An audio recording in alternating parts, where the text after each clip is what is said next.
this is our really good friend Ed. And it's so nice that we finally get to do it. Hi.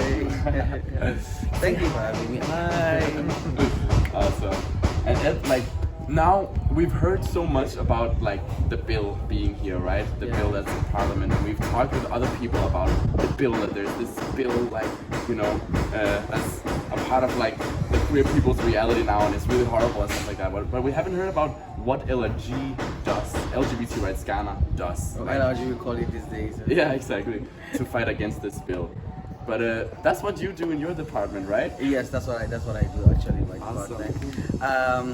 We are called, we used to be called Sparta GH, but the name was not taken. Yes. So when we when we formed the coalition with other organizations, we decided to call it We Are All Ghana. And it's a coalition of different organizations that came together to decide to fight against the bill. That's the horrendous bill that's in Parliament at the moment. Yeah. So my department actually, I'm part of the coordinators of the Sparta project. I work specifically with advocacy. Mine is advocacy. So I'm actually particularly tasked with fighting against the bill. Yes. So to liaise, to work with people, people who are prominent enough, people who can actually help us to fight against the bill. I mean, the professors that are there, parliamentarians. We're working with the dignitaries in the different high commissions and different embassies. So yes, that's basically what we do, and that's what my field is all about. And why did you decide to be involved in this way?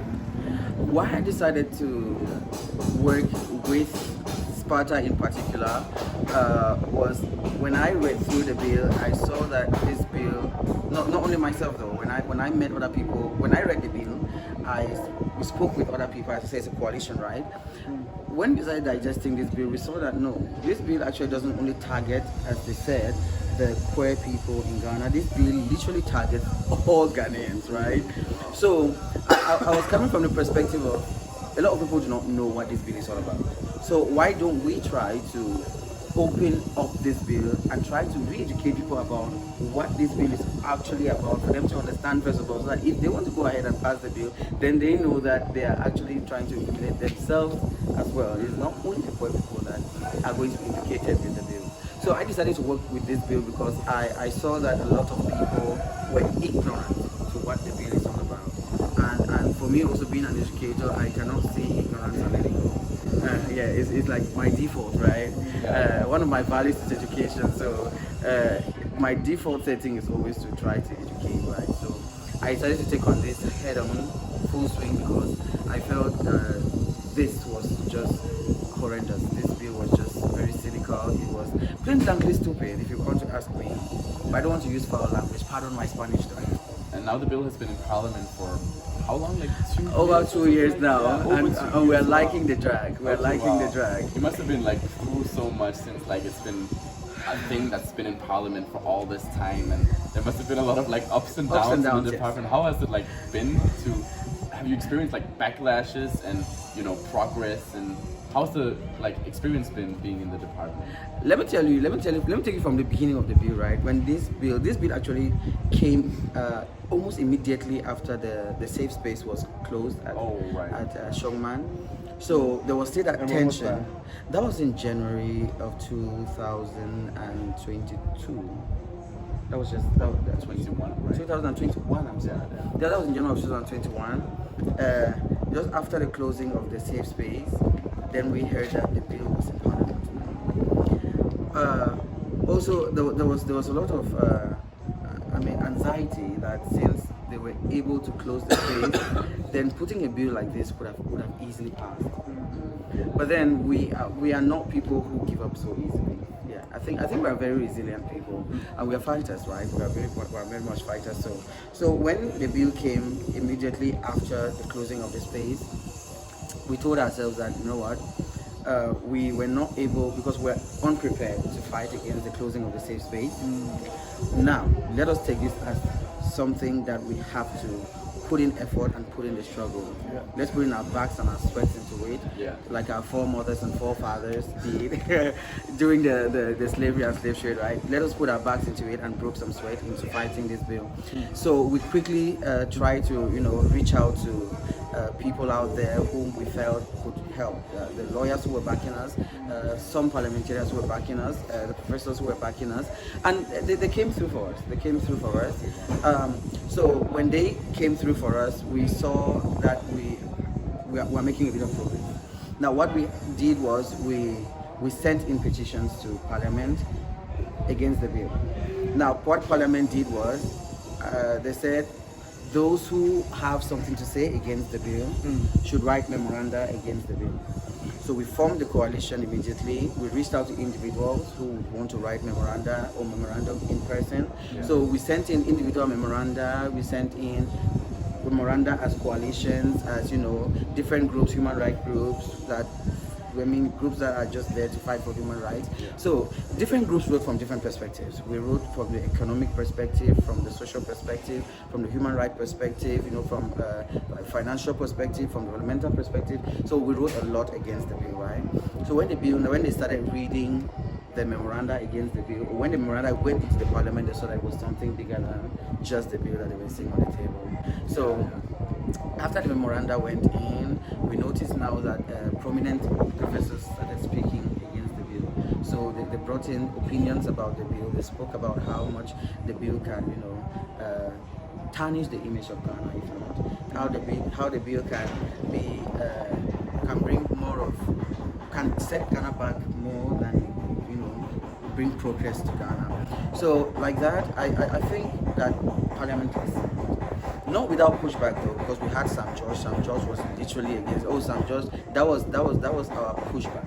Sam was fighting vehemently for the bill to pass. And he's a member of parliament. He's a member of parliament, Yeah. and which was another issue that we're dealing with, right? Because his voice will be stronger than our voice. Oh, I didn't know he was a member of parliament. I just thought he was Sam is a member of parliament. No, he's a member of parliament actually, and I think altogether there were 6 of them who were very much so proponents of the bill.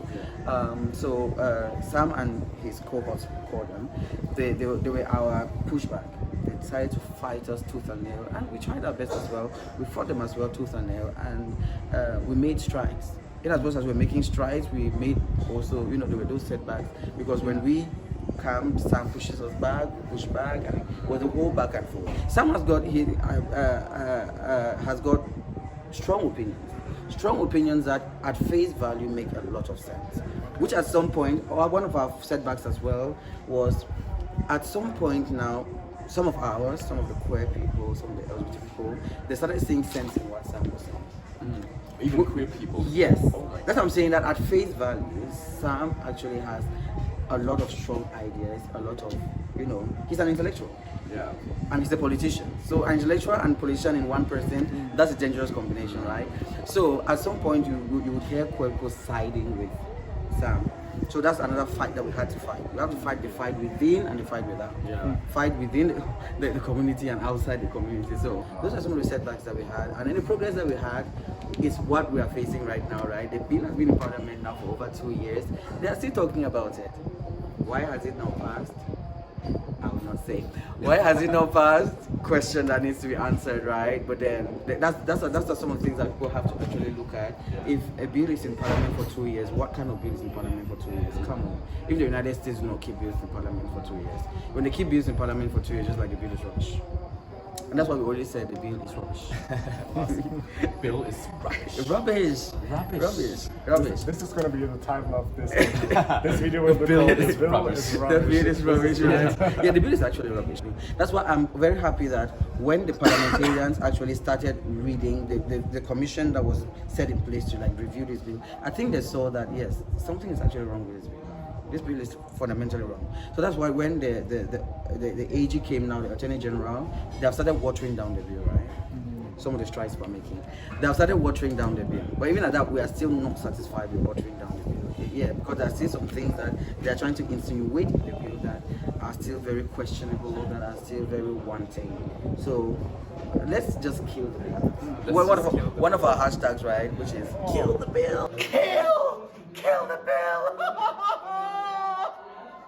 Let's just kill it completely and forget that something like that ever existed and Yeah. move on as Ghanaians. So what if the bill like was to pass? Do you have like a backup plan, like being in the department that fights against the bill? Yes, of course. I mean, if we are there now fighting against the bill, then I mean, we definitely have contingency plans, right? We definitely have contingency plans. I don't know if you want me to share those on screen now because that will give people something to maybe work against us if they see this video, right? So yes, but definitely we have got contingency plans, and these are contingency plans that we had already set in place long before now, because prior to the bill, our plan was to start fighting against the Constitution. There's a part of the Constitution that talks about natural carnal knowledge, right? We wanted to challenge the Constitution on the definition of unnatural carnal knowledge, because if we are talking about unnatural carnal knowledge, right, every other Ghanaian has fallen a victim of that, so everyone should be in jail. Okay, but then there was an interview that was done during when the bill was still hot in Parliament like that. An interview was done, and then one of the journalists was banking on natural carnal knowledge, and then the professor said, "Do you know that even you are falling victim of a natural carnal knowledge?" And then the professor challenged the guy and was like, "Has your penis ever been sucked?" The obvious answer is yes. Do you know that's a natural carnal knowledge? What? Penis being sucked is a natural carnal knowledge. Right, yeah. That is not supposed to be. That is not what it's supposed to be. So, as I'm saying that if we're going by unnatural carnal knowledge, then every other Ghanaian has fallen victim of unnatural carnal knowledge. So all of us should be in jail, right? So if the bill is to pass, not saying it's going to pass though, that's why I'm smiling too much. If the bill is to pass, yes, we've got contingency plans and we're still going to keep fighting against it, right? Yes, when the bill passes, it doesn't make it law. At least not immediately, right? It doesn't make it law. Yeah. So it's just something tentative. You can still challenge it. Constitutions are amended every other time, so bills can be amended. Bills can be still thrown away. So for in the event of the bill passing, yes, there are contingency plans. And is there also a contingency plan for the scenario where the bill is killed? I mean, how? Let me tell you something about this. Let me tell you something when this bill is. Let me tell you something after when this bill is not passed, right? We're going to have ourselves, I think, a carnival first of all. Oh, And then after that, let's have our pride. let's have a pride. Yes, we actually we're thinking of having a virtual pride, right? But then just when we were thinking of having a virtual pride, then the bill hit us, right? So we had to, it set us back a bit, it set us a bit back. But then, yes, in case the bill doesn't pass, I promise you, the excitement in my heart right now, yes. That's awesome. We will definitely make sure get ourselves some plane tickets and come and Oh, celebrate. definitely. If You don't want to miss out on that celebration. when that happens, it's going to be a big activity because I mean, it takes a bit of time to plan, right? But then we have to reach out to all of those who have helped us in the country, outside the country. I mean, we have those who are helping us from Germany, from United Kingdom, from Canada. I mean, just no. And you guys. And you guys we're definitely sending you invites. Come, let's celebrate this. Wow. The bill will pass after all. It's going to be a big activity.